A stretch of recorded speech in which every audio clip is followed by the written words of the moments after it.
திருச்சிற்றம்பலம். அருட்பெரும் ஜோதி அருட்பெரும் ஜோதி தனிப்பெரும் கருணை அருட்பெரும் ஜோதி. விதி தன்னை வஞ்சிக்கவே செய்யும். தான் ஒரு அதிர்ஷ்டக்கட்டையாக பிறந்து விட்டவன் என்று வரித்து கொள்பவன் தோல்விக்கு முகமன் கூறி வரவேற்கின்றான். விதி என்பது நமது மனப்பாங்கே அன்றி வேறில்லை. நாம் தான் நமது விதியை நிர்ணயிப்பவர்கள். நமது வாழ்க்கையும் எதிர்காலமும் நம்மால் நிர்ணயிக்கப்படுவனவே. விதி என்பது முழுக்க முழுக்க நமது எண்ணப்பாங்கை சார்ந்தது. அதிர்ஷ்டமும் அப்படியே. நம்மை நாமே உயர்த்து கொள்ளும் வழி தெரியாமல் தவிப்பதுதான் நம்மிடம் உள்ள பெரும் குறை. நம்மீதே ஒரு வலிமை கொண்ட நம்பிக்கை வேண்டும்.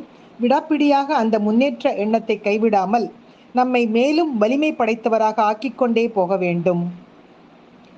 நம்மை இன்னமும் ஒரு உயர்ந்த நிலைக்கு மனதிலேயே உயர்த்தி ஒரு பிம்பத்தை உண்டாக்கி கொள்ள வேண்டும். நம்மிடம் வெகு உயர்ந்ததும் தெய்வீக பின்னணி கொண்டதுமான ஒரு மாபெரும் சக்தி இருப்பதாக உணர்ந்து செயலாற்ற வேண்டும். நம்மிடம் உள்ள சாத்தியக்கூறுகள் அமானுஷ்ய சக்தி வாய்ந்தவை. இந்த எண்ணப்பாங்கை மனதில் கொள்ள வெட்கப்படுவதோ அல்லது கூச்சப்படுவதோ கூடாது. பரமனின் சக்தியின் ஒரு சிறு அங்கம்தான் நாம். அதை மறந்துவிட வேண்டாம். நீங்கள் யாராக இருக்க விரும்புகிறீர்களோ அந்த லட்சிய பிம்பத்தை மனதில் எப்பொழுதும் தாங்கிக் கொண்டால் அசாத்திய வலிமை பெற்ற ஒரு மந்திர சக்தி உங்களை வந்து அடைகிறது என்று சொல்லி இதை இன்றைய சிந்தனையாக்கி மகிழ்வோடு காலை வணக்கம் சொல்வது அழகம்மை சுவாமிநாதன். Happy morning.